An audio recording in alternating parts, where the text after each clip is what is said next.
कधीच नाही चुकणार तुमचे फेवरेट टीव्ही शोज झी5 सोबत, तेही एकदम फ्री। बाळा, आता तुझ्या लग्नाची तारीख जवळ येते, तेव्हा कुठेही बाहेर जायचं नाही। बा तू नको ना काळजी करू, मी नाही जाणार कुठं। मला काळजी नाहीच आहे, पण काय आहे, गुरुजींनी हे लिंबू दिले, मंत्रून दिले, त्यांनी सांगितलंय कायम तुझ्या जवळ ठेवायचं आणि बंगल्याच्या बाहेर अजिबात पाऊल नाही टाकायचं। कळतंय का मी तुला काय म्हणतोय ते?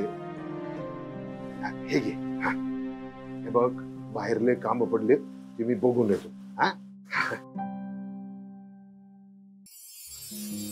आपण ना कशापाई जीवाला एवढं घोर लावून घेतो? आता हे लिंबू स्वतः जवळ ठेवून कशी कामं करणार आहे मी?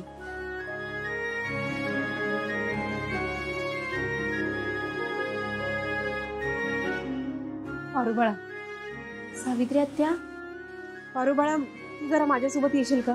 कुठं? अगं आदित्य बाबा कोणाचंच ऐकत नाहीये, सकाळपासून काहीच खाल्लं नाहीये त्यांनी। खूप काळजी वाटायला लागली मला। तू जरा येशील का सोबत? मी समजावशील का त्यांना? तुझं तरी ऐकून ते। वय मी येते तुमच्या बरोबर, चला।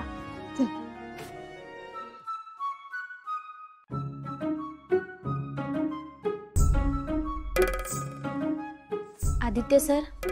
काय पारू, तुला काय आता वेगळं सांगू का? मला काही नको आहे, प्लीज जा इथून। अहो पण मी काही द्यायला आलेच नाही। मग हे काय? ते मला तुमच्याकडे काहीतरी मागायचं आहे, देणार का? अच्छा, काय हवं? माझी एवढीच इच्छा आहे की हे औषध तुम्ही घ्यावं। अगं तू आत्ताच म्हणालीस ना की काहीतरी मागायला आली आहे, मग काय देतेस? हा बरोबर आहे तुमचं, म्हणजे माझं एवढंच मागणं आहे की हे औषध तुम्ही घ्यावं, म्हणजे कसं तुम्हाला बरं वाटेल आणि तुम्ही ऑफिसला जायला लागाल। वा वा वा, छान आहे, हुशार आहेस तू। म्हणजे तुझी इच्छा सांगून मला हे औषध प्यायला लावतेस? मग आहेच मी हुशार। पण मला एक सांगा, तुम्हाला एवढं चिडायला झाले तरी काय? अरे पण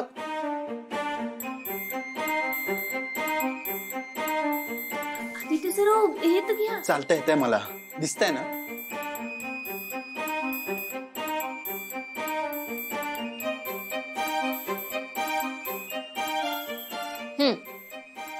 आता प्या। पारू, तुला कधी कोणी एका खोलीत असं बंद करून ठेवलंय का बराच वेळ? माझं ना अगदी तसंच झालंय, असं गुदमरल्यासारखं वाटतंय, असं कोणीतरी कोंडून ठेवल्यासारखं वाटतंय। आदित्य सर, लवकर बरं व्हायचं असेल तर आराम करणं गरजेचं आहे। अरे हो, पण किती वेळ? मला नाही सवय असं कोंडून राहायची। पारू, मी काहीतरी मागू का ग तुझ्याकडे? माझ्याकडं?